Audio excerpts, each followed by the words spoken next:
दोस्तों, महाभारत के उस महानायक प्रसंग के बाद पूरा हस्तिनापुर जैसे सर्व से झुक गया था। द्रौपदी के चीरहरण ने केवल एक स्त्री का नहीं बल्कि पूरे राजवंश के सम्मान का अपमान किया था। सभा समाप्त हो चुकी थी। महाराजा धृतराष्ट्र भय और पश्चाताप से भर उठे थे। उन्होंने पांडवों को उनका राज्य, धन, वैभव और स्वतंत्रता वापस लौटा दी। द्रौपदी से क्षमा मांगकर उन्होंने सम्मान सहित इंद्रप्रस्थ लौटने की अनुमति भी दे दी थी। पांडव अपने नगर लौटने की तैयारी करने लगे।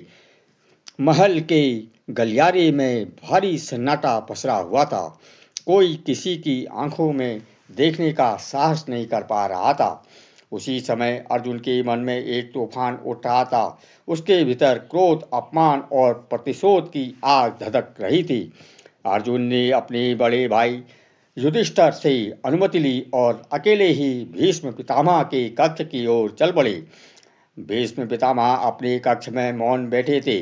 उनका चेहरा गंभीर था, आंखों में पीड़ा थी। वे स्वयं को दोष दे रहे थे कि सभा में उपस्थित होते हुए भी वे द्रौपदी के अपमान को रोक ना सके।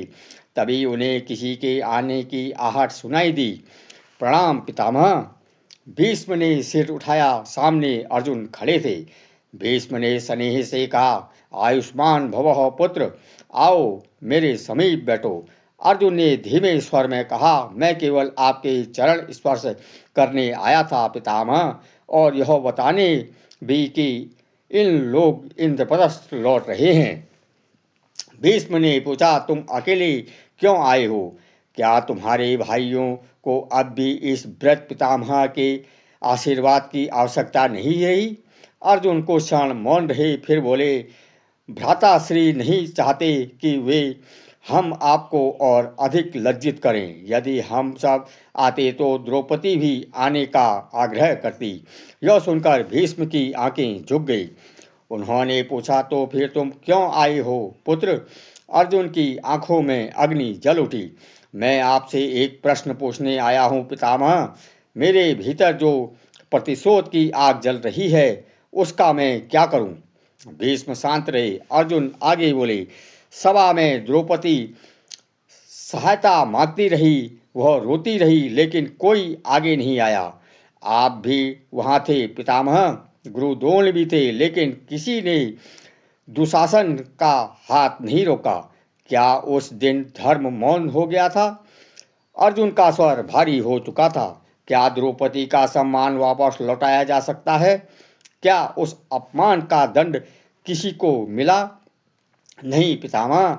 जब तक दुर्योधन, दुशासन और उन सब अपराधियों को दंड नहीं मिलेगा, यह अग्नि शांत नहीं होगी। भीष्म ने गहरी सांस ली। प्रतिशोध समाधान नहीं होता पुत्र। लेकिन अर्जुन अब रुकने वाले नहीं थे। यदि अन्याय का दंड ना मिले तो धर्म कैसे जीवित रहेगा पितामह? कुछ क्षण तक कक्ष में मौन छाया रहा। फिर भीष्म का स्वर कठोर हो उठा, तुम जिस अपमान की बात कर रहे हो उसका उत्तरदायी कौन है अर्जुन? क्या दुर्योधन ने द्रौपदी को दांव पर लगाया था? अर्जुन स्तब्ध रह गए। भीष्म आगे बोले, जब युधिष्ठिर ने स्वयं अपनी पत्नी को दांव पर लगाया, तब तुम सब मौन क्यों थे? क्या तुम अपने बड़े भाई को रोक नहीं सकते थे? क्या किसी ने विरोध नहीं किया? अर्जुन के पास कोई उत्तर नहीं था। भीष्म की आंखों में पीड़ा साफ दिखाई दे रही थी।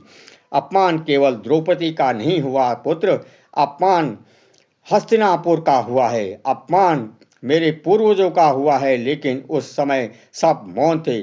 फिर उन्होंने धीमे स्वर में कहा, जब बड़े लोग भूल करें तब छोटों का कर्तव्य होता है कि उन्हें रोकें। मौन रहना भी कभी कभी अपराध बन जाता है। अर्जुन की आंखें झुक गई। उनका क्रोध अब आत्म चिंतन में बदल चुका था। भीष्म ने अंतिम बार कहा, यदि याद रखो पुत्र, अन्याय करने वाला जितना दोषी होता है उतना ही दोषी वह भी होता है जो उसे रोक सकता था लेकिन रोका नहीं।